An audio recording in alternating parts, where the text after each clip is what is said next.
Salam sejahtera Malaysia. Tuan-tuan dan puan, selamat datang ke channel Fels Lifestyle. Info padu, info hangat disediakan di dalam channel ini. Tuan-tuan dan puan, akhirnya Perdana Menteri Malaysia, Datuk Seri Anwar Ibrahim, telah menerima satu maklumat dari SPRM. Maklumat ini sudah pasti menakutkan Muhyiddin Yassin dan kepimpinan PN yang lain. Ini adalah berkaitan dengan kes ataupun isu terkini yang mengaitkan nama menantu Muhyiddin. Seperti yang kita tahu, SPRM telah membesarkan langkah untuk membendung isu ini yang mengaitkan nama menantu Muhyiddin Yassin, di mana SPRM juga sebelum ini membuat kenyataan bahwa meminta Jabatan Imigresen untuk membekukan pasport menantu Muhyiddin. Saudara-saudara, akhirnya dalam sebuah artikel dari Biharian.com, Azam Baki hubungi saya, menantu Muhyiddin, ada kes besar, kata Anwar Ibrahim. Perdana Menteri membuat kenyataan ini dan telah menerima maklumat dari Ketua Pesuruhjaya SPRM sendiri, Tan Sri Azam Baki. Datuk Seri Anwar Ibrahim mendedahkan beliau menerima panggilan telefon daripada SPRM mengenai kes penyelewengan projek membabitkan menantu bekas Perdana Menteri Tan Sri Muhyiddin Yassin, yaitu Datuk Muhammad Adlan Berhan. Pengerusi PH itu mendedahkan Ketua Pesuruhjaya SPRM, Tan Sri Azam Baki, menghubunginya dan maklumkan bahwa Muhammad Adlan mengingkari janji untuk pulang ke tanah air selepas dibenarkan keluar negara atas urusan tertentu. Nah, di sini disahkan bahwa Muhammad Adlan mengingkari janji untuk pulang ke tanah air. Tidak mungkin Tan Sri Azam Baki sebagai Ketua Pesuruhjaya SPRM membuat kenyataan yang tidak benar. Dalam artikel yang lain pula, menantu Muhyiddin akhirnya bersuara dan ini dinantikan ramai. Dalam artikel Biharian.com, menantu Muhyiddin menyatakan bahwa saya tak melarikan diri. Nah, di sini siapa yang benar, siapa yang salah? Takkanlah Tan Sri Azam Baki nak menipu Perdana Menteri pula. Dalam artikel ini, Datuk Seri Muhammad Adlan yang juga menantu kepada bekas Perdana Menteri Tan Sri Muhyiddin Yassin menegaskan beliau tidak melarikan diri daripada pihak berkuasa. Sebaliknya akan kembali ke tanah air untuk membantu siasatan selepas selesai segala urusan. Muhammad Adlan menerusi peguamnya, Datuk Baljit Singh Sidhu, menegaskan beliau meninggalkan Malaysia secara sah dan tidak pernah ditangkap atau pernah dipanggil SPRM bagi membantu siasatan. Peguam itu mendedahkan Muhammad Adlan pernah dihubungi pegawai SPRM dan menjawab secara bertulis melalui surat bertarik 3 Jun lalu dengan menyatakan keluar negara bagi urusan dan akan kembali selepas hal itu selesai. Pada akhirnya, saudara-saudara, menantu Muhyiddin membuat pengakuan tidak melarikan diri, tapi Azam Baki pula membuat pendedahan kepada Datuk Seri Anwar Ibrahim bahwa menantu Muhyiddin ada kes besar. Nah, ini pasti satu lagi kejutan buruk untuk Muhyiddin Yassin dan juga ahli keluarga dan kroni Muhyiddin Yassin bersama dengan menantu beliau. Jadi saudara-saudara, menurut Anda, apa komen Anda? Teruskan bersama di dalam channel ini untuk info yang seterusnya. Mohon bantu channel ini dengan menekan butang like, share, dan subscribe. Tuan-tuan dan puan semua, salam sejahtera Malaysia. Satu lagi kejutan buruk untuk PAS dan Perikatan Nasional. Setelah satu lagi laporan polis yang dibuat yang dikaitkan dengan nama Presiden PAS ataupun Tan Sri Abdul Hadi Awang. Dalam sebuah artikel mengesahkan dari My Metro, DAP Pulau Pinang buat laporan polis terhadap Hadi. Nah, kantoi lagi, akhirnya Hadi Awang Kantoi lagi didapati mungkin terlibat satu lagi salah laku. Dan menurut artikel ini difahamkan, ini adalah berkaitan dengan kenyataan Hadi Awang yang menggugat demokrasi berparlimen.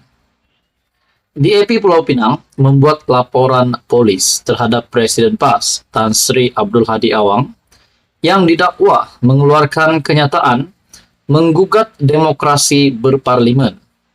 Ahli Parlimen Jelutong, RSN Raya, berkata, berdasarkan laporan Akbar, hari ini Abdul Hadi menyebut kemenangan Perikatan Nasional dalam PRN di 6 negeri akan membolehkan berlakunya perubahan dalam Kerajaan Persekutuan.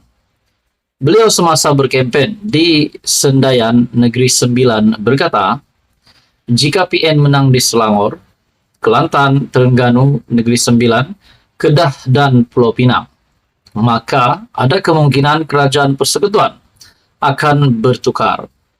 Kita Dewan Rakyat telah membincangkan dan meluluskan akta anti lompat parti jelas sekali. Sekiranya mana-mana pihak dalam Kerajaan Perpaduan meninggalkan Kerajaan Perpaduan, maka mereka akan hilang kerusi dan kelayakan sebagai ahli parlimen. Jadi saya tidak berpuas hati dengan kenyataan yang dikeluarkan dan minta polis siasat kerana tindakan itu boleh mengganggu gugat demokrasi berparlimen dan ketentraman awam, katanya. Nah, saudara-saudara, bukan sahaja Hadi, tetapi Muhyiddin Yassin pun ada membuat kenyataan yang sama. Begitu juga Peja menyentuh berkenaan dengan status Perdana Menteri sekiranya PN menang di 6 negeri pada PRN yang akan datang ini. Adakah di sini kenyataan-kenyataan dari pemimpin PN, pemimpin PAS dan Bersatu yang seolah-olah PRN ini adalah talian hayat Perdana Menteri? Seperti apa yang dinyatakan oleh Syahbudin.com sebelum ini, celah mana yang boleh menjatuhkan status Perdana Menteri dalam pilihan raya negeri ini. Kalaupun keseluruhannya dimenangi oleh PN, celah mana yang menentukan jatuh bangun Perdana Menteri. Bahkan Perdana Menteri itu hanya boleh dijatuhkan sekiranya usul dipercaya di parlimen, dan juga beliau sendiri menjatuhkan dirinya dengan meletakkan jawatan. Akhirnya saudara-saudara, DAP Pulau Pinang buat laporan polis terhadap Hadi Awang. Tonton dan puan, teruskan bersama di dalam channel ini untuk info yang seterusnya. Mohon bantu channel ini dengan menekan butang like, share, dan subscribe. Tonton dan puan, selamat datang ke channel Fails Lifestyle. Akhirnya keputusan terkini berkaitan isu kecurian unsur nadir bumi ataupun REE. Ini satu isu yang amat-amat besar dan telah menyebabkan kerugian berbilion berjuta ringgit dan melibatkan nama Menteri Besar Kedah Muhammad Sanusi. Persoalannya, adakah Sanusi akan dipanggil SPRM lagi berkaitan dengan perkara ini? Akhirnya SPRM dalam sebuah kenyataan baru-baru ini dari sebuah artikel biharian.com, BH Online. Kecurian REE, SPRM teliti keterangan baharu sebelum panggil Sanusi. Adakah di sini bermakna Sanusi bakal dipanggil lagi untuk memberikan keterangan baharu? Dalam artikel ini, SPRM memaklumkan pihaknya memperoleh petunjuk baharu dan mungkin akan memanggil individu penting bagi membantu siasatan rasuah dan salah guna kuasa dalam perlombongan unsur nadir bumi REE di Kedah. Ketua Pesuruhjaya Tan Sri Azam Baki berkata, setakat ini siasatan terperinci masih dijalankan, pegawai penyiasat dan keterangan baharu berjaya diperoleh. Ditanya sama ada keterangan baharu itu akan menyebabkan Menteri Besar Kedah, Datuk Seri Muhammad Sanusi dipanggil untuk memberi keterangan, Azam menjelaskan, tindakan akan dilakukan berdasar hasil siasatan pegawainya. SPRM masih menangguhkan untuk memanggil MB Kedah Sanusi karena kita perlu melihat keterangan baru itu.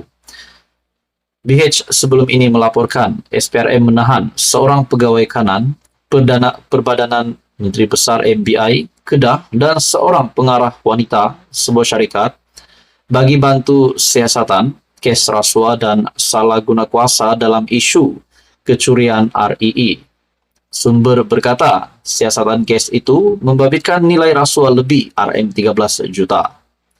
Muhammad Sanusi pada 26 Julai yang lalu mengesahkan beliau belum dipanggil tetapi mendedahkan ke semua 10 exco Kedah telah dipanggil SPRM untuk diambil keterangan berhubung kes itu. Akhirnya saudara-saudara, SPRM memaklumkan pihaknya memperoleh petunjuk baharu dan mungkin akan memanggil individu-individu penting. Petunjuk baharu itulah yang ditunggu oleh ramai orang untuk menantikan adakah Menteri Besar Kedah Muhammad Sanusi benar-benar bersalah ataupun tidak. Nah, ini adalah keputusan SPRM terkini berkaitan dengan isu kecurian RII. Jadi saudara-saudara, apa komen Anda berkaitan dengan ini? Adakah Sanusi patut ditangkap dan dipenjarakan saja seperti apa yang dikomen oleh ramai orang di dalam media sosial? Ataupun pendedahan ramai berkaitan dengan isu kecurian RII ini yang dimana mereka telah 100% menyalahkan MB Kedah itu. Saudara-saudara, teruskan bersama di dalam channel ini. Kita nantikan keputusan-keputusan terkini. Jangan lupa tekan butang like, share, dan subscribe.